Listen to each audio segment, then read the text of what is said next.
All right, So Mike. that was definitely going to be the last one I played. Sorry. No, no, yeah, no, it's fine. Yeah, yeah. Well, we could talk about it on the show though. Yeah. All right. Let me do the countdown. We could talk about it probably on the top if you want. All right. Five, four, three. It's the internet. You're busy. Let's do this. Welcome to the GamesBeat Decides podcast. This is the podcast where we decide everything about the world of games, so you don't have to think for yourself. I'm your host, Jeffrey Grubb. With me is Victory Royale champion. Oh, it's me, Mike Minotti. So you got your like. I do wish we had something cooler to call it than Victory Royale, like winner chicken dinner. Yeah, I think I do prefer winner chicken dinner in terms of turn. Victory Royale's not bad though. Yeah, I don't think it's bad. It's better than like just like not having anything. So like right before the show. I'd like to say you win. Yeah. Okay. Fair enough. Yeah. Right before the show, like we're waiting to start because Mike's gonna play Fortnite. He's like, yeah, right after this round, and he's taking so long. I'm like, did he start another round? What's going on here?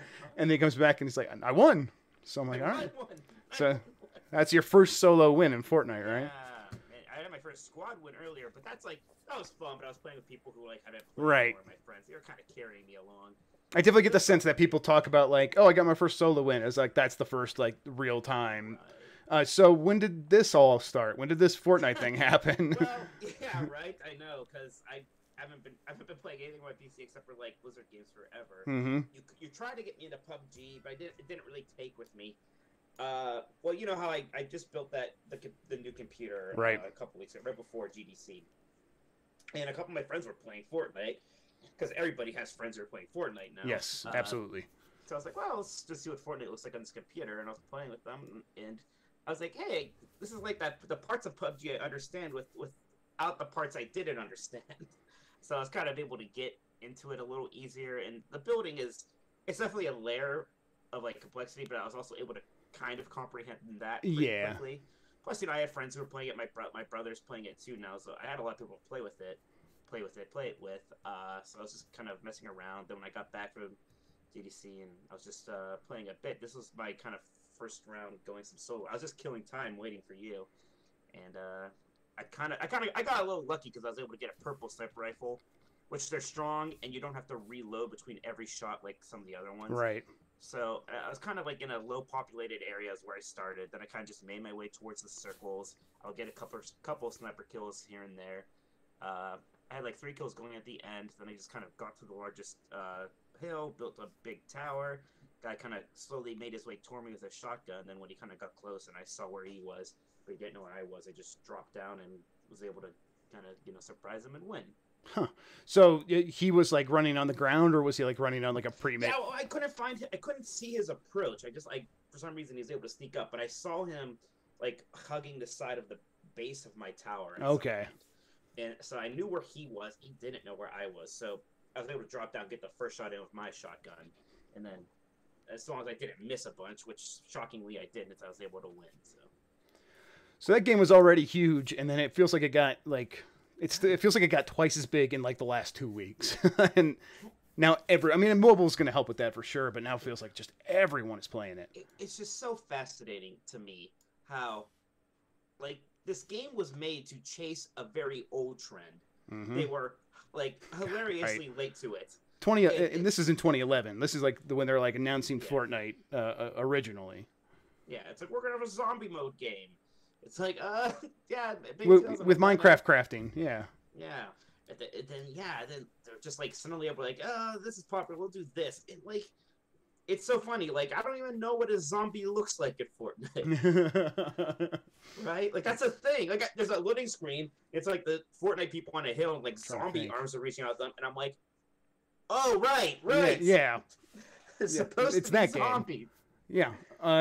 So yeah, then they're like, okay, let's go chase PUBG, and I think what happened is they just got on consoles first, and consoles as big as PUBG was on Steam, consoles are just so much bigger in terms of like a broader audience. Yeah, it's like, at least in the United States and Canada and Europe, and that's where Fortnite's just dominating. And I do think it was something I said when we first played PUBG. I was like, oh, I really get the appeal of this. I can't wait till like a more polished studio makes a game like this. And it's Epic Games. They kind of know how to use their own engine to make a pretty like relatively stable game, right? Like this game's already running pretty well. something that PUBG I haven't played in a while, but it was still struggling with a little bit. Oh yeah, back then it was tough. Mm-hmm.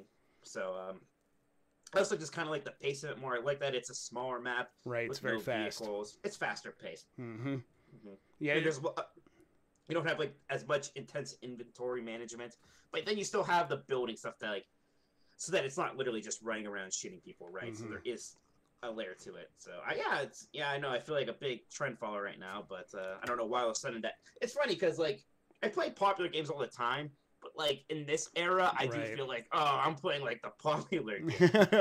Right? Like, no, I get that. Like I was playing Overwatch before, I was real edgy.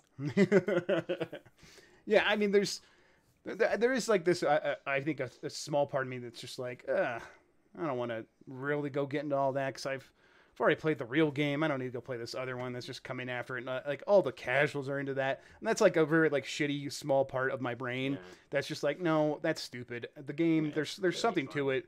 Yeah, I don't quite enjoy it as much. Like when I play it, I've said this on Twitter. That, like I don't feel anything. And I think what it is, and I played 500 or more hours of PlayerUnknown's Battlegrounds, and I'm just sort of numb, I think, now to a game that is doing that, but with less tension. There's less tension for me.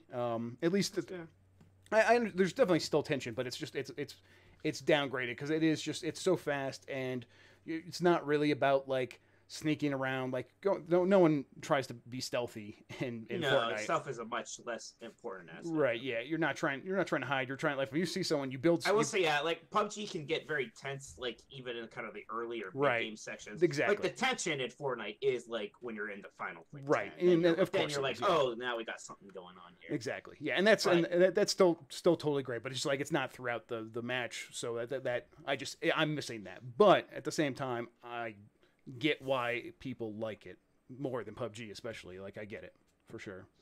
Right. It is interesting that we kind of have our two games, and I wonder if it's gonna be like how it was with MOBAs, right? Where it does feel like two, and you would occasionally have like the third place, like your Smites or whatever. Really, there's only Smite was like the one real notable third place kind of. There was like on at one point. Heroes of Newerth was real early. Yeah. I don't know how many people remembered Heroes of Newerth, but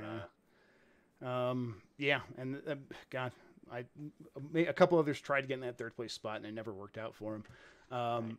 But I do feel like that is probably how it's going to work here. I think there's still a chance that, like, if the PUBG cheater situation doesn't get figured out, or if they can't figure out a content pipeline to keep adding stuff while also fighting cheaters, which is, I think, what their big issue right now is. They're so preoccupied fighting cheaters that they don't have time to add in all this new stuff.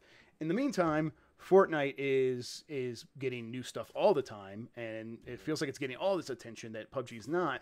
When it's like, okay, well, it just doesn't have the cheating problem quite yet. It will, but it doesn't yet. Well, Epic Games had a whole team that was working on some other game that they were just able to be like, hey, you're going to work on this. Exactly. Yeah. And even it's like, even if Fortnite's not making like the most money in the world either, it is totally.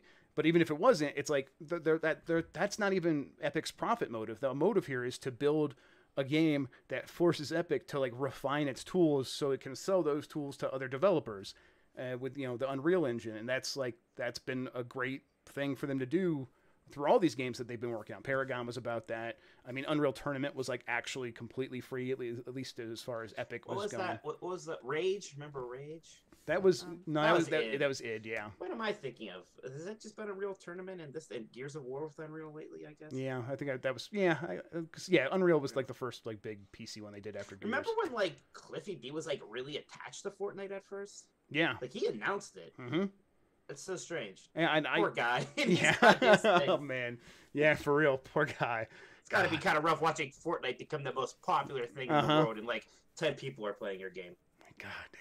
Yeah, I tried to play that game the other day. I couldn't even. Really? I couldn't get it to work. Yeah. Wow. It was. It's shocking how. What was it called again? So people know what we're talking about. Yeah, good point. Well, we were just talking about Fortnite, and now we're talking about. It's going to come to me, Mike. I swear to God. Lawbreakers. Lawbreakers. Yeah. And then, so the gravity laws is what they're breaking. Yeah.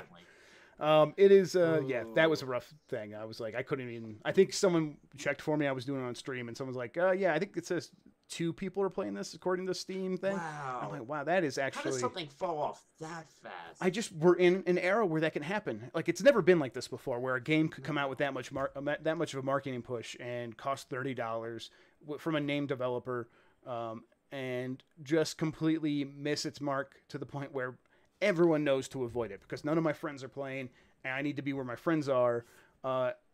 Yeah, I don't know. My thing is like, how does a game like Rainbow Six Siege, which is another game I'm playing, how does that happen where it can miss the mark at the start and then slowly build up over time to the point where it's this huge thing? Yeah, and that's kind of what happened with Fortnite, but it wasn't as Fortnite was very sudden. Like, here's the new game mode. It's free, and it's yeah. That's real interesting what happened with Rainbow Six. Yeah. Nuts, man. We should we'll get into some other stuff real quick. Let's do these notes that we should always do, but we kind of got into Fortnite there. That's fine. I was still like really excited. Yeah, I'm glad we could talk about it. I know there's gonna be something like, well, unless your win rate is like 10%, that you're really not good. No, for now, let me feel this and enjoy it. Yeah, for sure. Okay, first, you can get more from me and Mike at GamesBeat.com. If you have something to share with us, email the podcast, games+podcast@VentureBeat.com. If you're watching this on Facebook or YouTube or Twitch, there's an audio version. You can get that wherever pods are caught. If you like the show, rate us on Apple Podcast if that's the one you use, because that helps the show grow. So yeah, other than Fortnite, what else you been playing, Mike? Well, I was at GDC all last week. At GDC. Which is a whole thing. There's a lot to talk about there. You were actually playing like a big game, though. That's a new release. Why don't we talk about that first? Yeah, sure thing. I want to hear about Far Cry. Take a drink of my water, and then I'm gonna tell you all about Far Cry 5. So I guess my question is, I'm somebody who I like the series. I played Far Cry 3, Blood Dragon, 4, and Primal, and like right after Primal, I was like, man, I am burned out on this. I can't imagine coming back to this unless something really interesting happened. Is Far Cry 5 interesting enough for me to care? My inclination is not to care. That it's a tough question. I think that you probably are going to be able to get away with not caring about this game. You in that particular circumstance. If anyone who played Far Cry Primal, I think if you were playing that many Far Cry games that you picked up and played Primal, you could probably skip this one unless the setting really appeals to you.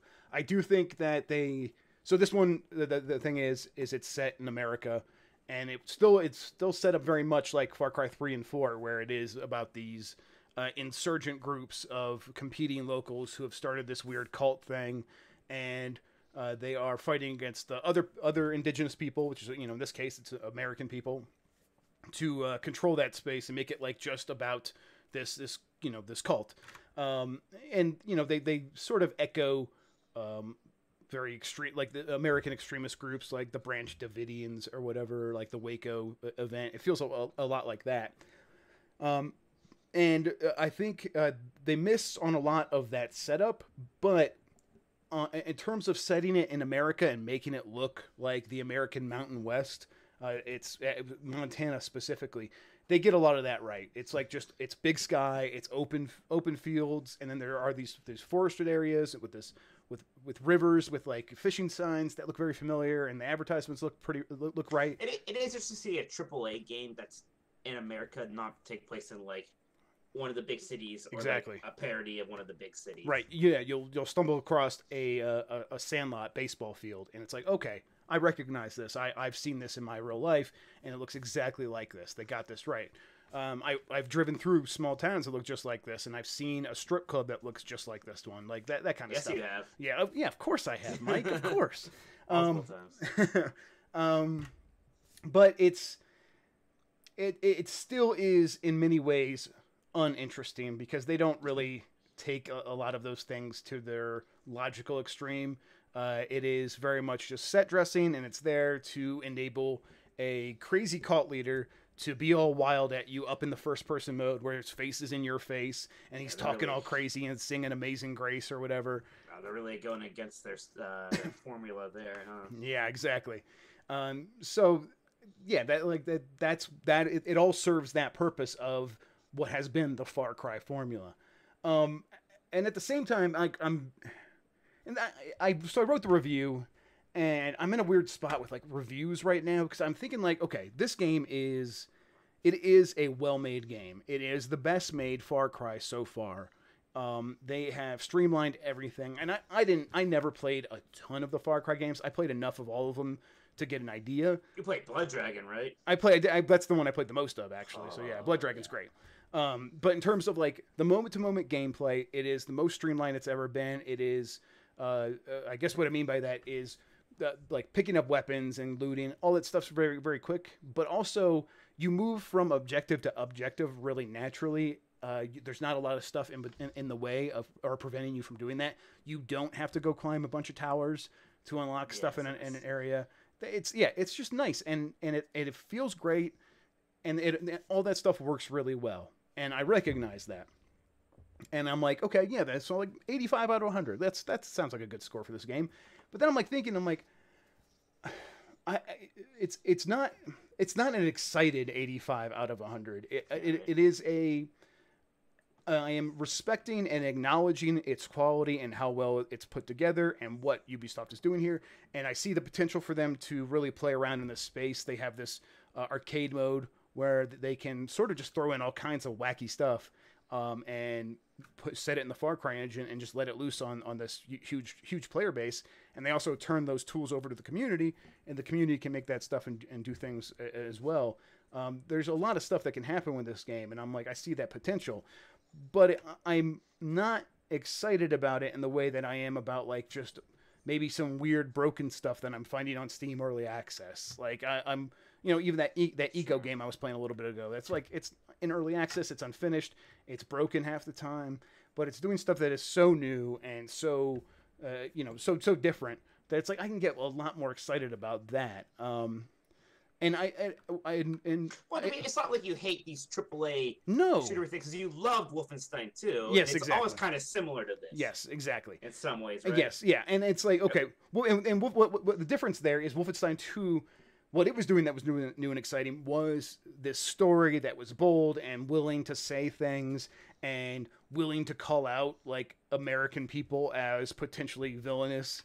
In a way that video games never have and are afraid to, and Far Cry 5 is a perfect example of that fear, of that cowardice to really commit to what you're trying to say with your game.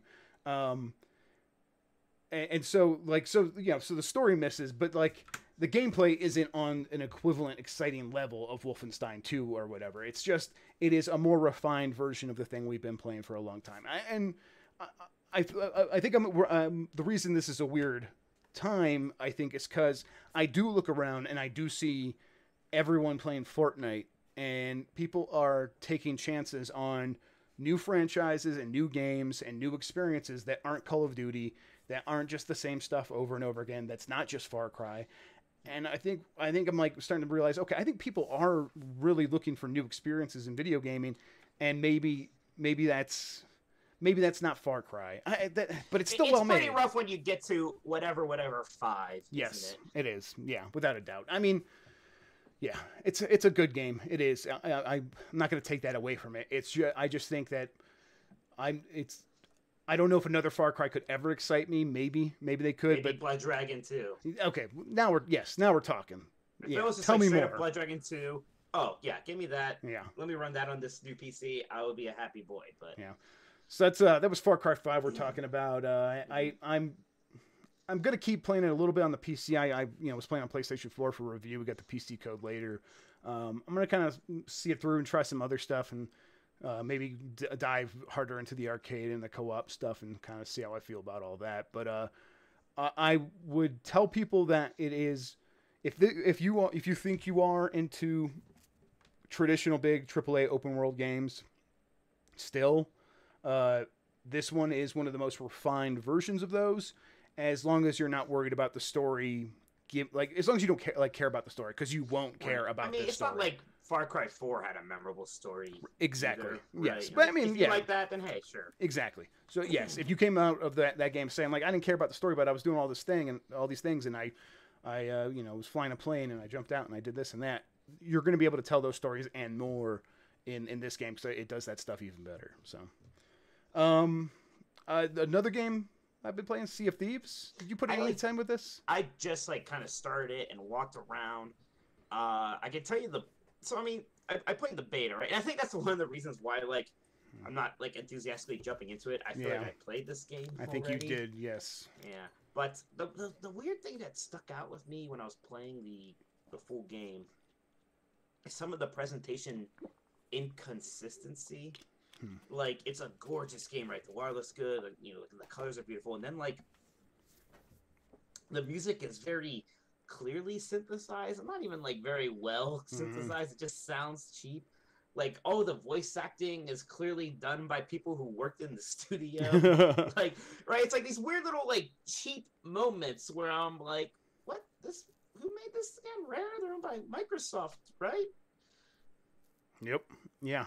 I so there's a lot of those inconsistencies. I think it feels like the water is the most beautiful thing ever. The attention water to is a game. Yes, yeah, water of the year. It is the lighting is gorgeous, like the way it reflects off like water on the deck, and not just on the sea.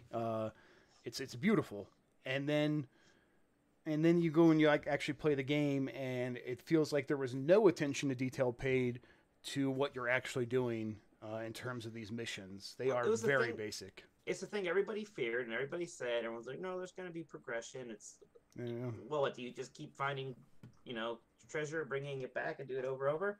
And for people who've been playing this a lot, it sounds like that is kind of it. There's not a very, it's kind of the anti Monster Hunter world. It sounds like to me, like Monster Hunter World works because it does have this absolutely incredible progression loop, right? Right. Where after each mission, you get a little better here. You get this cool new looking thing. You unlock this, you unlock that, but you don't have quite enough, so you want to go out there and do more.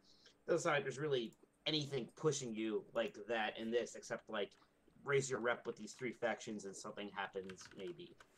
So my thing about this game, I think, is what are they trying to do? I mean, they are coming into a world where it feels like every gamer and every developer and every publisher just came to a truce on cosmetic upgrades are going to be the thing we pay for. They are this thing that we're going to pretend is not I can't say this word, integral, important to the game play itself. It is this reward on the side, and you can get it through grinding in the game, but you probably should just pay, give the developer some extra money, and get this stuff on the side because it doesn't really matter. And then Sea of Thieves comes out and says, that's pretty much all you're going to be going after. There is no way you're not going to be putting points into your character to have a better character. You're not going to be you're not going to be spending money on better weapons that can hold more ammunition.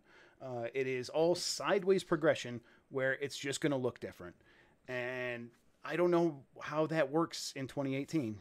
I mean, yeah, I mean it works for something like a battle royale game because you're starting from scratch every single game. Right. That's the point. This is. I guess they were just like convinced this game's not going to have any RPG elements. It's just so hard to make a persistent like multiplayer online game that doesn't have RPG elements. It also feels like it's not just it's hard, but it's also a bad idea. Yeah.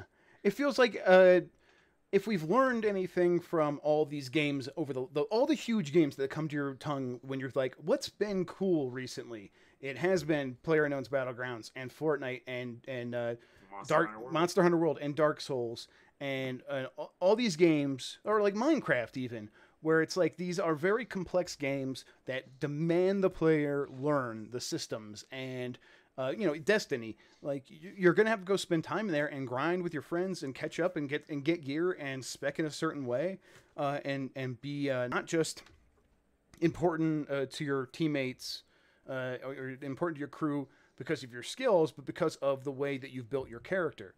And people love that for a reason, and it's because it gives them ownership over the experience in a way that I think Sea of Thieves is completely opposed to.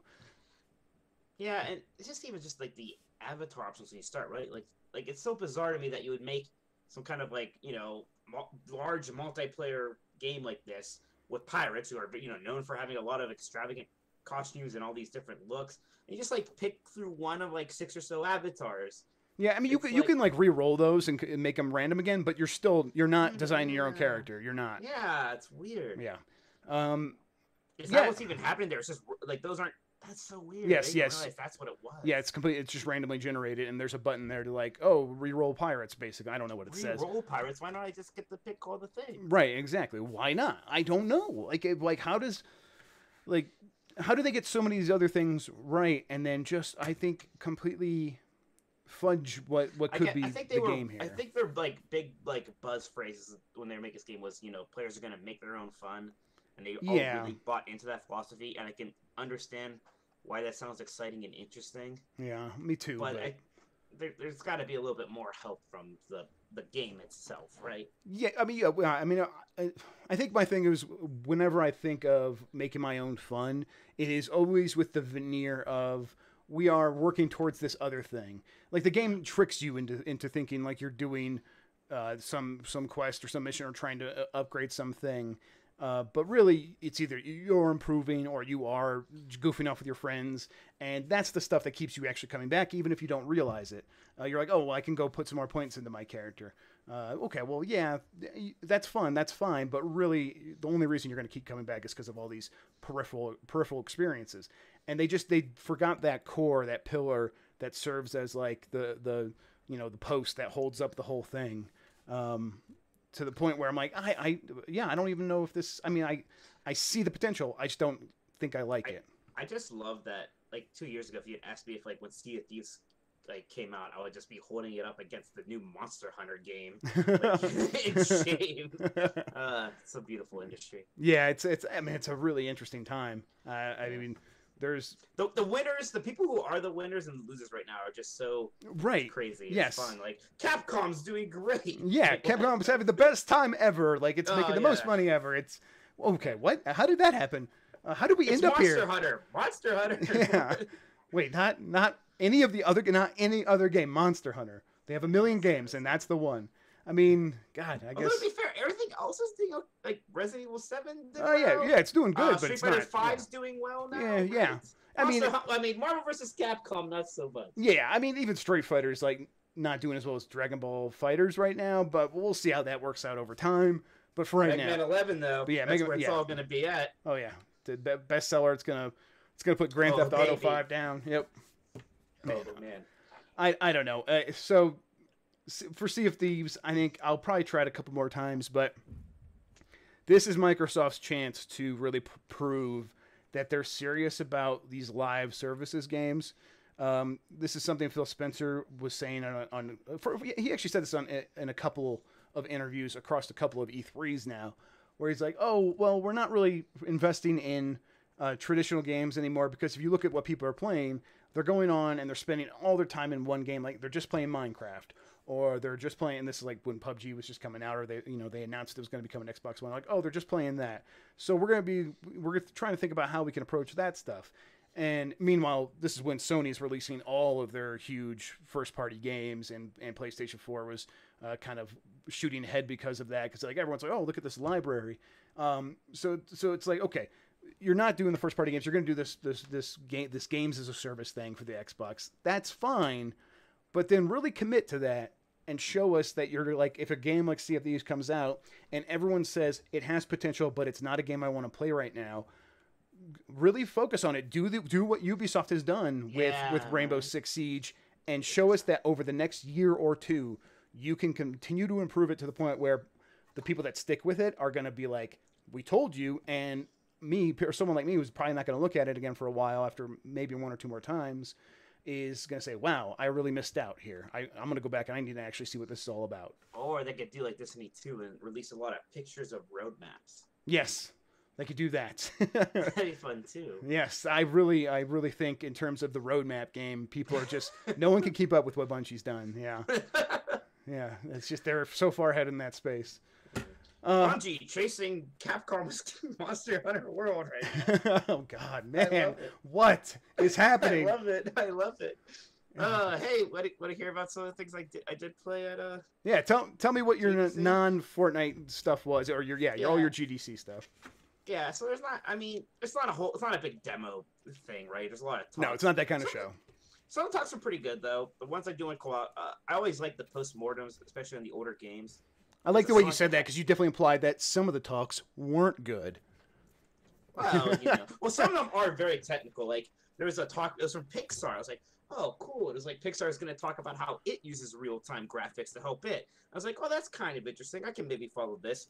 No, wow, that was way. It was just like it may as well have been like a lecture hall in like a fourth year like computer animation class. I had no idea what was happening. That's really fun. Yeah. But the postmortem on Sonic the Hedgehog was a lot of fun. There's some cool stories about like the early days of like figuring out that character and like how they came up with like a weird backstory for him. Like not the Madonna one that we all heard where like he had a girlfriend, but like this weird story about how there was a fighter, there was like a pilot, like a jet pilot, and he painted the nose of his airplane to look like a hedgehog, and he had a hedgehog emblem on his jacket, and then he married a children's storybook author who wrote Sonic the Hedgehog as like a children's book. So I like this bizarre idea that Sonic the Hedgehog is a fiction within a fiction, right? It's like Itchy and Scratchy. Yeah. Yeah. So, but the NBA Jam postmortem was also super fun. Just learning about like that game and just the wackiness of the 90s Right. and all the weird licensing and stuff there. But probably the best talk was Yoko Taro's Nier talk. He did it with a guy from Platinum Games, and I interviewed both of them too. That should be going up sometime this week. It was Very a very cool. fun interview.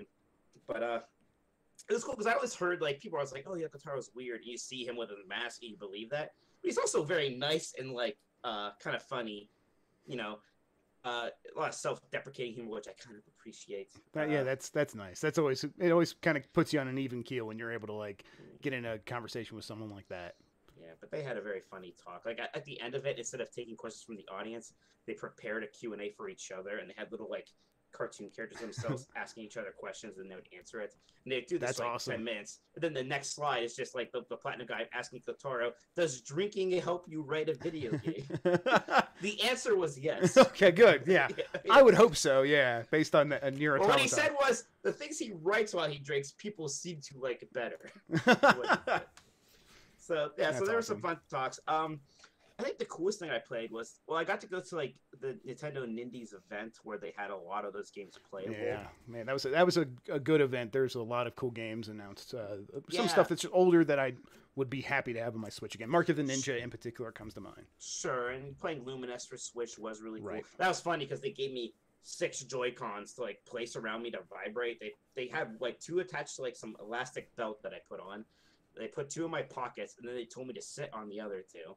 Yeah, this is a I was gonna say Meteos because that's another game from that same developer. I wish. I know. Hopefully, Luminous is the game that came out like when the PSP launched, and it's this music puzzle That's game. the last time I played it. Too. Yeah. I think it was PSP. Yeah, but it's cool. And it was like was that the one that supported the trans vibrator as well? Like the trans. It's like that and Res. were the Res, 2 yeah. Things, I think. So it's like yeah. a bodysuit of like controllers you could wear that would vibrate along with the music, and yeah, I always think it sounds filthy when people first bring it up, but I mean, it's because it is. Of course it is. No. We know where you're putting that. Yeah, we know. But the one I really liked was The Messenger, which is this kind of Ninja Gaiden inspired retro game, which is kind of doing for Ninja Gaiden what I think Shovel Knight did for like Mega Man and Right. Castlevania, right?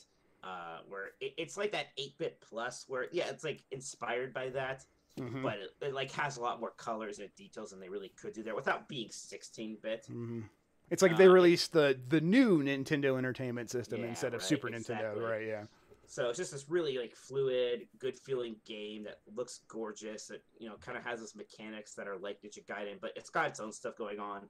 One thing that's really neat is you can't do your double jump unless you attack something in midair, like connect with it. Okay. That's So cool. there's like a lot of like, oh, you like make sure you hit this enemy right here, or this like orb right here, or this wait for the enemy to throw a star and then jump up and hit the star, and then jump again. And then it actually game gets more complicated. Like he showed me like there's kind of like a halfway point where you think the game ends, Mhm. and you kind of go then you like travel to the future, and then everything looks a lot more 16-bit-ish. And you can kind of like travel between these 2 realms. You start going back to the old areas, and you realize that the game's a bit like more Metroidvania-y than you thought it was. So yeah, it seems like there's Okay, things there. yeah, that seems like that hits all of the Oh, sweet right. spots. That sounds really awesome. Yeah, this Huh. I really do think this is a like look if you like Shovel Knight, this is something to be excited about. Yeah. Okay. It's definitely in that vein. I'm When's that coming looking out? forward to. Now? It's just this year, Ugh. yeah, sometime this year. God, that's a Uh, game I could just like go. I could just leave this podcast right now and go play Alright. all of it. It sounds very good. uh, What else? What else happened with well, GDC? real quick, Sony's been a lot of it's weird because like, a lot of the games are just like here's Shadow of the Colossus and things that are out, but they did have Guacamelee too. That So is, I got to play that. yeah, that's so. That was a Metroidvania style game, and now that they've announced the sequel, definitely coming to Switch as well as PlayStation 4. Was that one of the first ones it was announced for? Or? Well, I played it on PlayStation 4, so I think so. I mean, yeah, the first game was on all those platforms, Right. but so I got yeah, it was really fun. It's weird because this one's made for like up to 4 players co-op, but at least from the demo I was in, it was hard to get much of a Metroidvania sense of it. Like, again, it was just a kind of a short demo, but it played Right. pretty linear. But like the animation and stuff was really cool, just like how it was in the first one. They do a like in the first game, one of the fun abilities is you get turned into a chicken, and in that game it was pretty much so you can like go under small spaces. And this one, you're like chicken gets his own abilities, so you're kind of going between these two forms a lot more. Hmm. But yeah, I enjoyed that. It was fun to play. So, well, I guess I was just playing a lot of indie Metroidvania games. Apparently, yeah. Them. Yeah, Yeah, nothing wrong that's with where- that. That's where I am in my life. Yeah, I know. I don't blame you. I think that's a good way to live that life. So that's like the cool stuff I played at GDC. Did I talk about Kirby with you? No, I've been wondering because I think Jason got our review copy. I was wondering if you even played. This is I all reviewed it. okay. Yes, I was going to go back because I think I got so busy during GDC week that I You could never read my stuff. Stop coming up with excuses. No, this is my excuse, and you're going to accept it at face value. I'm wonder if Mike wrote that review. I should go check that out eventually at some point, and I never did. So this is Kirby Star Allies for Switch. It's the first Kirby Switch game. Is it good? No. Oh fuck! All right, glad I didn't just buy it blindly. Yeah, it was kind of a bummer for me. This stinks because like every Kirby game that comes out over the last couple of years, it feels like some of them are like very, very good. Yeah, well, the two they made for the 3DS I actually liked a lot. Triple Deluxe and Planet Robobot. Right. Largely because they actually did some kind of interesting level design things. They played with the 3D aspect really well.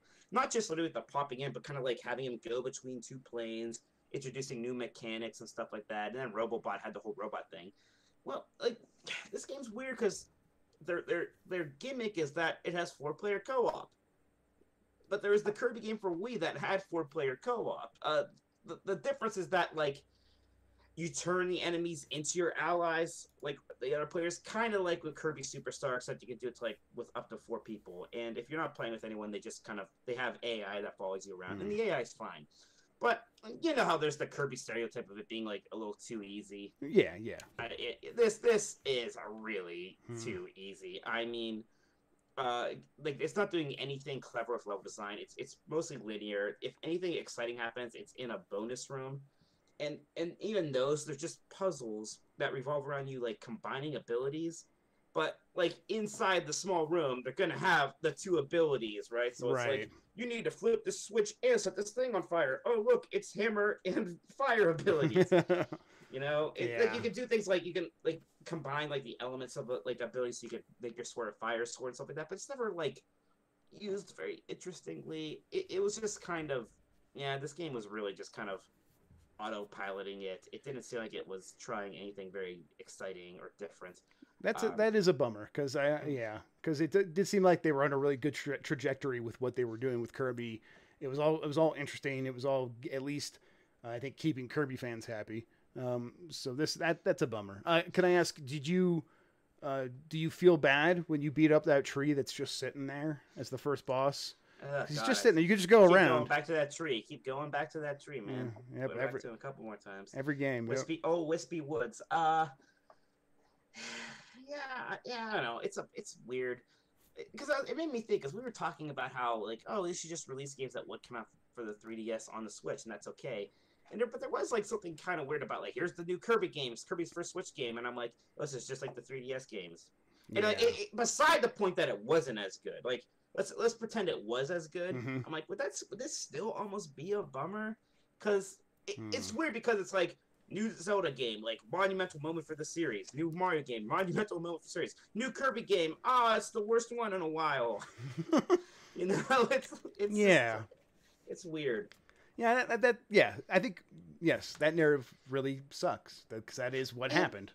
and here's the problem, like Nintendo making these kind of cute like 2D games that are very like that they made a bunch of already, like Kirby. How many they made? It's flying not like especially on the Switch. It's a hard sell because we have indie developers making really good and Right. exciting and Hmm. like innovative 2D games. Like I can't imagine playing this over Celeste or Shovel Knight or just Yeah. like a million other things, you know. Hmm. And this is a $60 game. You beat it in 5 hours and it sucks. Yeah, that It was one doesn't of suck, but that it's was the not big good. thing. I'm like, I'm gonna go just check out the eShop. I'm gonna look and see where that Kirby game's at. I'm like, it's probably gonna be like $30, I can't believe and it I is was full price. That's the mini games are almost comically stupid. One right. of them is literally just like you know how in like a baseball video game or like in a golf game, right? To swing you have like the meter. Yeah. One of the mini games is just like a golf style meter. And it's like, see if you do that better than your friends. Oh Uh, man. Oh yeah, no, that's one of really? the mini games. Oh, it's rough. Oh, don't worry though. You can use the Joy-Con and actually swing it instead of push a button. Oh, okay. Well, never mind. That's game changing. Yeah. Jeez. That It makes okay? me. It That's just real. So how does Nintendo exist? Like how is a company able to do everything right for so many different things and well, then release a game like there this? is a part of me, and it's a cynical part of me that who knows this based on anything. That's like Nintendo knew what we knew. Like, man, they really front loaded the Switch's release schedule, and they knew they weren't going Yeah. to have much. So they're They're just like, like, Kirby, we can make one of those yeah, pretty quickly, right? don't you have one of those Kirby games just sitting in a drawer right now? Yeah, Yeah, we can just like put honestly, that one out. All right, yeah, what can maybe. we do? It's 4 players again, maybe, sure. Like that's how it kind. That's why I'm a little nervous about this Yoshi game. Also, I don't know if it's Yeah, gonna I am not somehow right. be I'm not better getting my than hopes this. up for any of those games that were announced like that.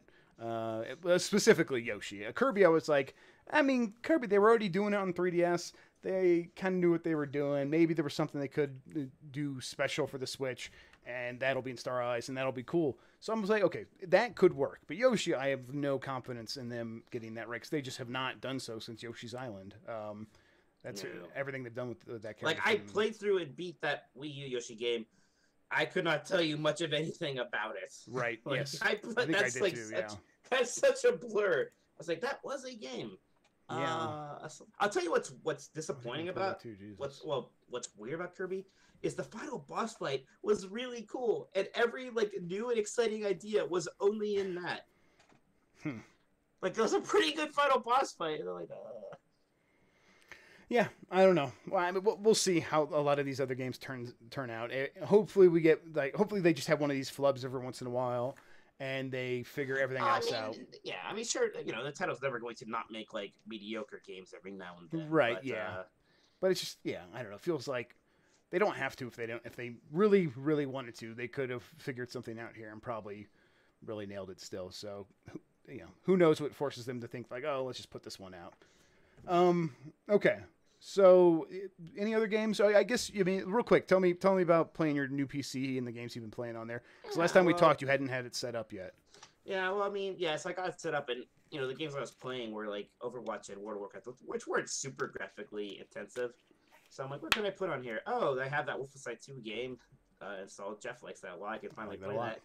Hey, yeah, you're right. It's a pretty good game. It's a good game, man. Yeah, Yeah, I like that. glad you Looks played it. really good on a computer too. Yep, and you got a 4K monitor and everything, so you were like really getting Yeah, I got a 4K monitor. I got a Titan, what X is yeah it called? XP maybe. Yeah, Maybe. Pascal like X. Yeah, Yeah, I'm firing on a lot of cylinders here. apparently. Yeah. It's a good game. I'm glad you got to play it and got to play it on PC, which is probably the right way to play that right now. Even on consoles, it was kind of not the best.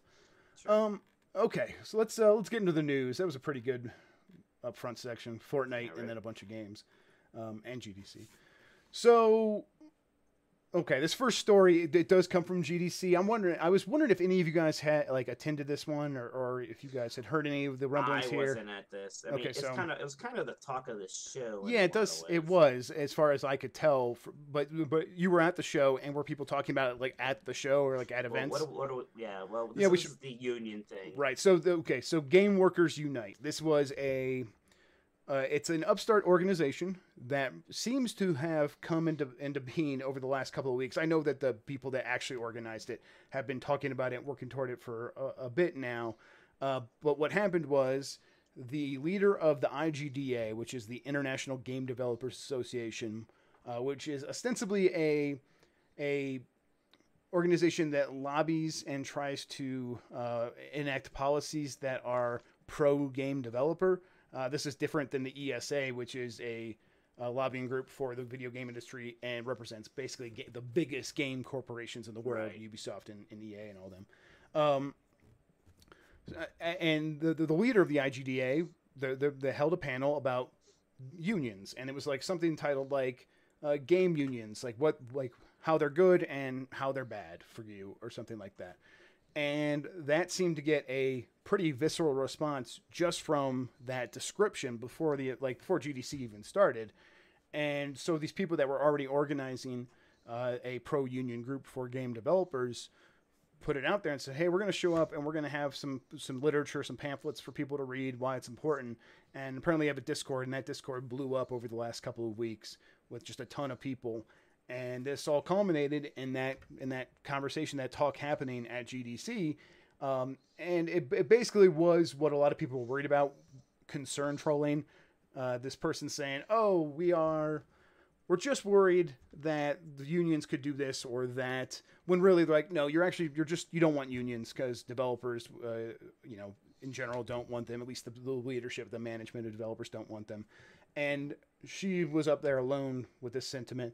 And everyone else in the room was kind of saying, hey, it's pro-union. Let's do this. Let's make this happen. Now is the time for game developers to unionize. And it seemed like coming out of this event, there is a ton of momentum for this idea. And it seems like for the first time, maybe it is realistic that game developers could come together and start to begin to collectively bargain with publishers as one solid block. So yeah, my question was this something people were talking about at the event itself? Oh yeah. A lot of people were discussing this thing at the event. A lot of the other journalists too. I have to admit, my own sort of knowledge of unions is maybe not as impressive as my knowledge of Mega Man. I mean, but who isn't that true for, Mike? Of course. Yeah. Right. No, yeah. I mean, you're not alone. Like, it's we're in a time when most people aren't in a union. Most people don't even most people work at jobs where it's not even a possibility or an option. Even in some forms of work where it is an option and it is popular, like my wife's a teacher and she's in the union, but most of the teachers she works with in Colorado aren't and don't really understand why a union is necessary. And this is all due to years of union busting in terms of local governments trying to break them apart and find ways to not have to deal with them, as well as people legislators putting in laws to make unions more difficult to run. So people have just sort of forgotten a lot of the benefits, but it seems like there are a lot of active people in game development right now that do understand it and have the passion and have the drive to make it happen. And I mean, in these conversations, did anyone sound fearful, or was it just like most people? No, I think most people were kind of excited about the prospect of it, right? Yeah. It seems to be. I mean, most people I talk to, right, are journalists or smaller developers. So right. It's you can see why they're excited about it. But yeah, it's hard to. I am kind of interested to see if this does go somewhere. If it's kind of just more of a start, or is this a fast start? I hope it's not something that we don't talk about again until next GDC. Right, exactly. Yeah, it's good. It's one of those things where it's it's not just a marathon; it is a never-ending treadmill, because you always have to be pushing, because it's an organization and it's in the name. Things don't organize on their own. It takes a lot of energy, a lot of money, a lot of people to organize anything, let alone a disparate group of people working at a bunch of different video game companies. And that doesn't even bring up that like there is definitely going to be some confirmation bias, I think, in the response to this, where the people that really care about the idea of unionizing were going to show up for this talk, and they were going to be the ones making the noise. And maybe there are still, I think, quite a few of developers who consider themselves like maybe libertarians, or like, oh, we don't need collective bargaining. I'll just stand on my own. I don't need the help of anyone else. I can get a job wherever, and I can fend for myself. And people are allowed to feel that way, but it feels like that group that definitely exists is probably not being heard right now because they don't feel a need to stand up and speak because no one has suggested a union at their job yet. And once that happens, maybe they will speak out and say, I don't want to have to pay union dues because I don't want a union. And if it can kind of like deal with that hurdle, I think that'll be the first good test to see if people can convince their coworkers that this is a good idea.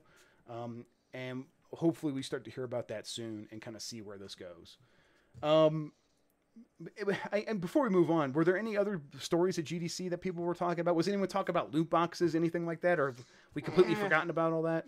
People weren't talking about loot boxes too much. I mean, Fortnite was kind of pretty impressive there, I guess you could say. It was interesting. It was interesting to see how little of a presence VR had this time. Right. It was in like the one hall where like all the big companies are, like where Oculus and Epic are, but it wasn't like how it was like last year, especially 2 years ago, right? Where it's like all you could find. Okay, well, let's we got just 2 more news stories. Let's hit these and maybe call the show. Sure. We've been going for a bit now. So I guess I would probably say this was the biggest story of last week. Ubisoft has reached an agreement with Vivendi to get out of that hostile takeover. So Vivendi had, over the last several years, acquired somewhere in the range of like 20 to 30% of the outstanding shares for Ubisoft. So it owned a sizable portion. And its stated goal for quite some time was to take over control 51% of Ubisoft. This was a hostile takeover because Ubisoft was not trying to sell any shares to Vivendi. Vivendi was going out and buying shares from other people who had acquired the stock and getting control that way. And so it was a slow process. It was like a slow-moving train wreck, especially for Yves Guillemot, who is the leader of Ubisoft. And this was something we could see that was obviously like wearing the leadership of Ubisoft down. Like during the press conferences at E3, we would see Yves come out on stage and he'd be like, "Oh, we are still fighting. We are going to be Ubisoft, and no matter what, our games will be our games." And he'd come out and say that stuff, and he would never mention anything by name, but everyone knew what he's talking about. So this agreement basically is Vivendi will sell all of its shares of Ubisoft, some back to Ubisoft in a stock buyback program, some to a corporation owned by Yves and his brother, and some to the Ontario Teachers Union or Teachers Group, like the retirement pension plan. And then the last group is Tencent, the giant Chinese mega company that has basically acquired all of gaming at this point. Right.